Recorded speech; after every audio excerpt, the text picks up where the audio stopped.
2024 সালের 28 জুলাই রাজধানী সহ দেশের বিভিন্ন স্থানে দেয়াল লিখন ও গ্রাফিতিতে ফুটিয়ে তোলা হয় অগ্নিঝরা প্রতিবাদ। তবে রাজধানী ঢাকায় এসব কর্মকাণ্ডে পুলিশি বাধার মুখে পড়েন আন্দোলনকারীরা। গোয়েন্দা পুলিশের হেফাজতে থাকা অবস্থায় এদিন রাতে কর্মসূচি প্রত্যাহার করার একটি ভিডিও বার্তা দেন কোটা সংস্কারের দাবিতে বৈষম্যবিরোধী ছাত্র আন্দোলনের অন্যতম সমন্বয়ক নাহিদ ইসলাম। তবে অন্য দুজন সমন্বয়ক হান্নান মাসুদ ও আব্দুল কাদের অভিযোগ করেন, জিম্মি করে নির্যাতনের মুখে এই বক্তব্য নেওয়া হয়েছে। নানা সহিংস ঘটনা ঘটেছে। আমরা এই সকল অনাকাঙ্ক্ষিত ঘটনার তীব্র নিন্দা জানাই এবং সুষ্ঠু তদন্ত সাপেক্ষে দ্রুত বিচারের দাবি জানাচ্ছি। আমাদের প্রধান দাবি ছিল কোটার যৌক্তিক সংস্কার, যা ইতিমধ্যে সরকার পূরণ করেছেন।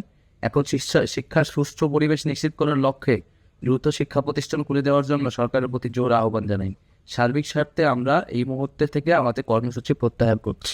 10 দিন বন্ধ থাকার পর 28 জুলাই চালু করা হয় ইন্টারনেট। তবে ফেসবুক, হোয়াটসঅ্যাপ, টিকটক সহ বিভিন্ন সামাজিক যোগাযোগ মাধ্যম বন্ধ রাখা হয়। বাংলাদেশের সহিংসতায় উদ্বেগ জানায় যুক্তরাষ্ট্রের পররাষ্ট্র দপ্তরের মুখপাত্র।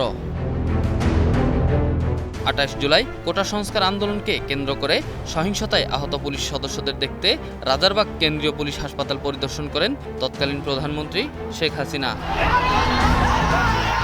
আন্দোলনকে কেন্দ্র করে বিক্ষোভ, সংঘর্ষ, সংঘাত, ভাঙচুর ও অগ্নিসংযোগের ঘটনায় সারা দেশে আইন শৃঙ্খলা রক্ষাকারী বাহিনীর গ্রেপ্তার অভিযান অব্যাহত থাকে।